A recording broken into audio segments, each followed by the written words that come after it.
Hello everyone, welcome to the Watch Poplars. Today I'm going to be talking about plums. Prunus. This is one of my plum bonsai, and it looks, I started this last year, at the beginning of last year, as a cutting. Here is the main straight section that it started from, and during that year, I guess I pruned it too often, and I got a lot of branches, and the tree didn't really grow very quickly because of that. But this year I let it grow a little more. But the only reason why I pruned it was because of I had really a lot of difficulties balancing the vigor, because I'm guessing that this tree is being constricted on, or it's not growing a lot on this side because of I planted this in here and I let this one grow more. And yeah, and I'm here because of this mature plum tree. Now, this is not growing how it would be in the open. In the open, these plum trees grow very wide and kind of upward as well. Yeah, but this is how they grow when they're in a more shady environment, or maybe when because there are no really old plum trees near my house, and so the oldest ones look like this. There's another plum over there. I'll show in another video possibly, or I could show it in the same video, but I decided to show this one because it's farther away from houses, and so I can talk at a louder volume. Yeah, but here it is, and you can kind of see its history. I'll bring my bonsai version with me, and I'll set it at the base here. And so yeah, you can see, I don't think it's the full tree. This part here could have died and then got cut back, or it just could have gotten cut back in total. There is imagery here that dates back to 2007, when Google started to do the street view kind of thing, and I haven't been in this section very much on street view. Also, there's a car coming. Beja, pull over. Sit.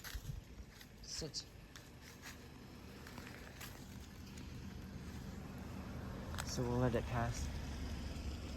It's probably gonna turn around. Yeah, but you can see it started here. This is probably the first kind of first growth that it had, and it was growing upward probably, and then it kind of got older and weaker and started to grow slower, maybe die back quite a bit. You can see all those dead branches there. That's from this branch that's arched over like that. And then it started, as it got weaker, it decided to form a new center of strength, and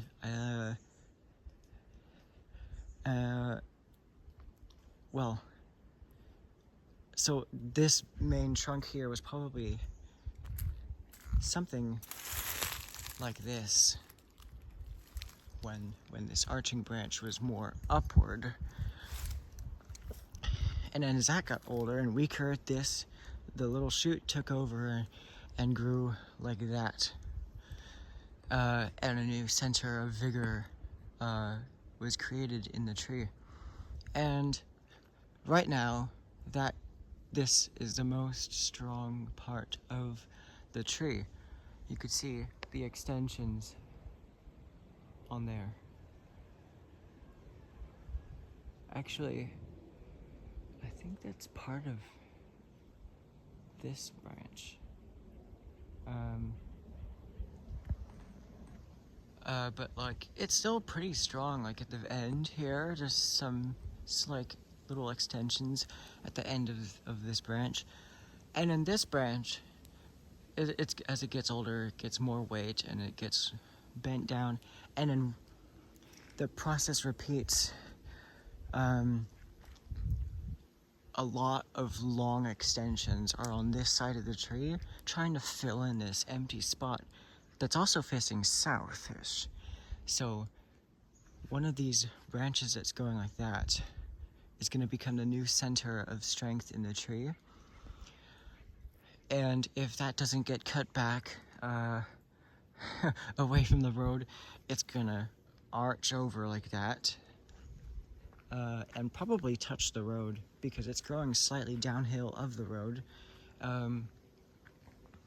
And yeah,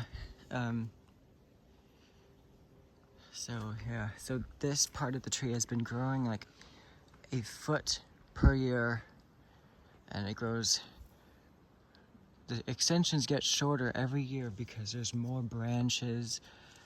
And I mean, the whole tree uses the same amount of energy, except it's dispersed through more branches, and that's why the extensions get smaller as it gets bigger.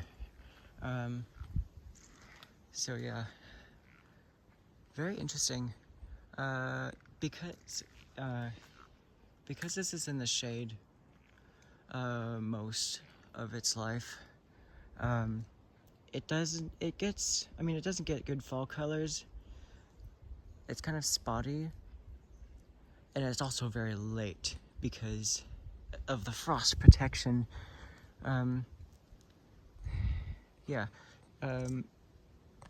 It also doesn't really flower that like densely.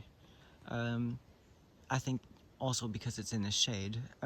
It did flower this year, but I thought I remember seeing fruit on here, but I guess I don't even see any little remains of fruit. I mean, like, it is past, like, fruiting season anyway, so I guess that makes sense. We'll have to see next year. But this is one of the really nice plum trees that we have here. It's not old, but it's mature. My dog thinks I am holding the leash, so she's acting like I'm ready to leave, but I'm actually not. I'm gonna bring the bonsai just in case. And we're gonna see another plum tree. I have made up my mind. Now go back and get the leash. So, yeah. It's a bit of a ways, but it's really, really cool once you see it. So the Scotch brush I'm gonna remove overgrown section.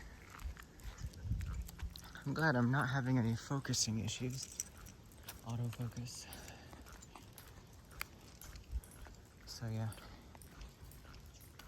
This house is really cool because it's like a tree house. And people actually live in it. It's so awesome. So here's that plum tree growing next to a maple on the left. So yeah, here is the plum tree. I'll go a little bit this way. You can hopefully see the structure. The sun is blinding me. So yeah, you can see the structure. It's a bit more older, a lot older. And you can kind of see that same process. It looks like this is the oldest part, and then it sprouted branches off of it and had different centers of strength in it. And yeah, so I guess it's starting to form another one, because in the middle here you have like these really long shoots, and they probably grew up to there in their first year sprouting out of the trunk. So that's like 1.5 meters easily. And here, yes, this is this year's growth. You can see those leaves hanging on. They haven't been dormant. They haven't gone through a dormancy period before. So it grew from this little whorl of branches, and it grew up to here. So it's very vigorous down low, but that's because there's some dieback and weakening at the ends. This produced a ton of fruit during midsummer, and it's still, this part of the tree gets some extensions as well. You can see that one. It's like that long. So yeah, it's a very healthy tree. This one gets a lot more full blooms in spring, February, and that's because it's in the sun, I'm guessing. It also gets earlier fall colors because it's exposed to the frost. Yeah, and so yeah, very inspirational tree. I think this is how I'm gonna style some of my plum trees, anyway. And on the main bonsai here,